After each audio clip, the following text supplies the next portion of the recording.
Since Joe Kelly's Spider-Man run, which is going to be taking place after Zeb Wells leaves the book called 8 Deaths of Spider-Man, is coming very soon, here is a video dedicated to 8 things that I would like to see in this brand new Spider-Man run. So let's go. But before we get into that, if you guys are new around the channel, I want to urge you guys to subscribe. We are trying to push to 30,000 subscribers, join the best Spider-Man community in the entire world, and my journey against Marvel editorial. So make sure to subscribe and enjoy the video. Number 1, don't ignore the past. One thing I hate about when comics have a new writer take over is that they completely undo or ignore everything that came before from the previous writer, whether it was good or bad. The most recent example of this is quite literally the run before this one with Nick Spencer and Zeb Wells taking over. Essentially, when Zeb Wells was brought in, he immediately set out to break up Peter and MJ after Nick Spencer spent the majority of his run getting them back together and fixing their relationship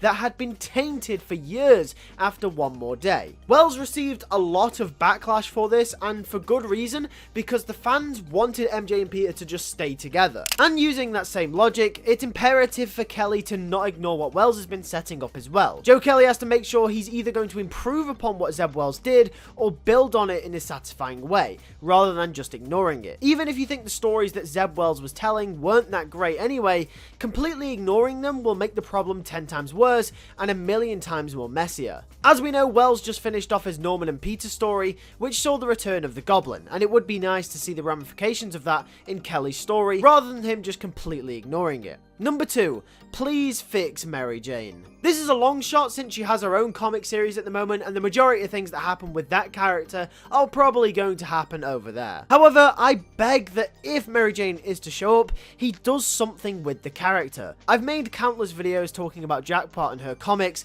and how god-awful they are. I really hope they can add some kind of emotional weight to her character, since she's kind of just become a one-dimensional version of Ben 10. That said, she also needs something to add to her powers to make them a little bit more interesting, and if that's going to happen in this series, that'd be absolutely great. Mary Jane is a really big part of Spider-Man comics, and she's been really underutilized and, I don't know, kind of disrespected in a way over the last few years. Number 3, stop using old villains like the Green Goblin. I'm tired of seeing Norman Osborn again and again and again and again. It's like so...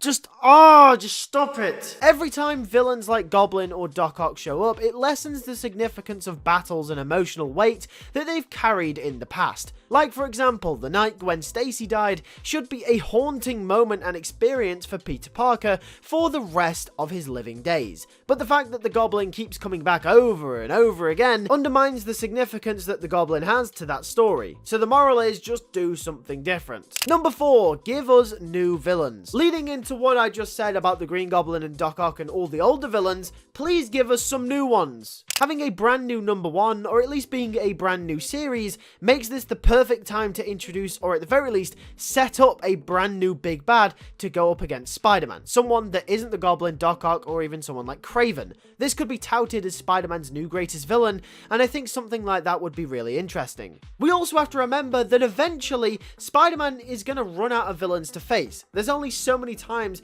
you can go against the older villains before people just genuinely stop being interested. At least make new villains. Number 5, please do something with Paul. Once again, this may be something that the Jackpot comics have to handle, but since he was a major part of Zeb Wells' run, I threw him in here just in case. Paul needs fixing, and he needs fixing desperately. The only sense of emotional weight that his character has is when his adopted kids in the Wells run ended up disappearing. It wasn't ideal to have that be his only character trait, but at least it was a start. However, since then, the comics have made no real effort to capitalize on this loss for Paul, and personally, I think it could be a great opportunity to make Paul an actual good character. By the way, I thought I'd point this out. To my recollection, this counselor scene here in one of the ASM issues is the only other time that this comes up. Literally, not even in the Jackpot comics where Paul is one of the main characters, Does this ever resurface as of recording this video? Personally, I think that's pretty terrible. At least make him an interesting and complex character, and I think the disappearance of his adopted kids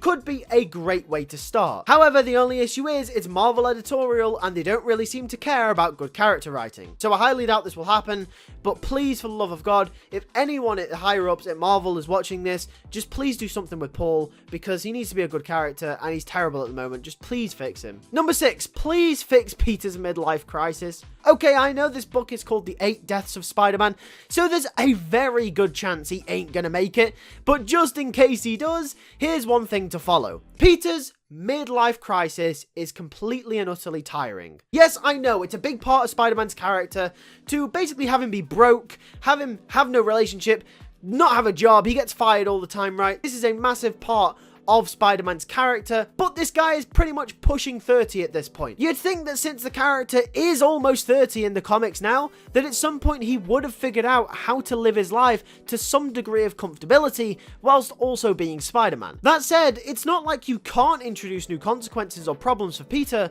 that don't involve him losing his job or his relationship. There are other interesting ways to write this character that have not been explored, so now is the time to do it. Post-production Lewis will also interject here again to just remind you that I think Ultimate Spider-Man is a really good example of this as well, and I can't believe I didn't mention this in the actual video, but Ultimate Spider-Man by Jonathan Hickman gets its praises because it manages to do something different with the character of Peter Parker and Spider-Man while staying true to the actual mythos and history of the character. But it does something so entirely different from the 616 universe and even the original Ultimate Spider-Man comics that it manages to stay so fresh. However, the idea of consequences surrounding Peter's character are still present in the book, but they're just expressed a little differently. It's not like he's broke, it's not like he has relationship issues, but there are different aspects to consequences surrounding his character. And I feel like this definitely could be done with the 616 version of Spider-Man. It's just whether Marvel editorial are willing to shake up the status quo or not. Number 7, if he's not with MJ,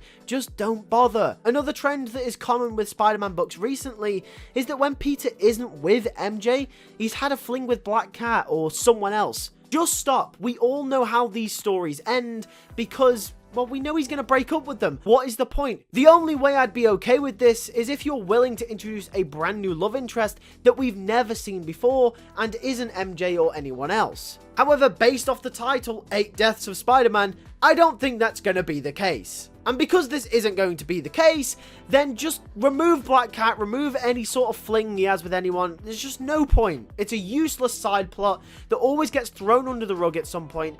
You might as well just ignore it. And number 8, finally, please make it fun. Some of the recent Spider-Man comics have been an absolute slog to read, so at the very least, even if the character writing isn't great, as long as you can make a fun action comic that is entertaining to read and can, you know, be pleasing to look at, then I don't care. Just please make it fun, at the very least. And that's my list of 8 things I want to see in Joe Kelly's 8 Deaths of Spider-Man. Tell me what you want to see in the comment section down below. Here's my preview video on 8 Deaths of Spider-Man, where we break down everything that we know about the book so far. Thank you very much to the members for supporting the channel. If you want to support the channel and you aren't a member yet, then make sure to click the join button down below so you can support me there. Thank you very much for watching. Subscribe to the channel, hit the post notifications bell, like the video, comment down below, and I'll see you guys in the next one. Take care and peace.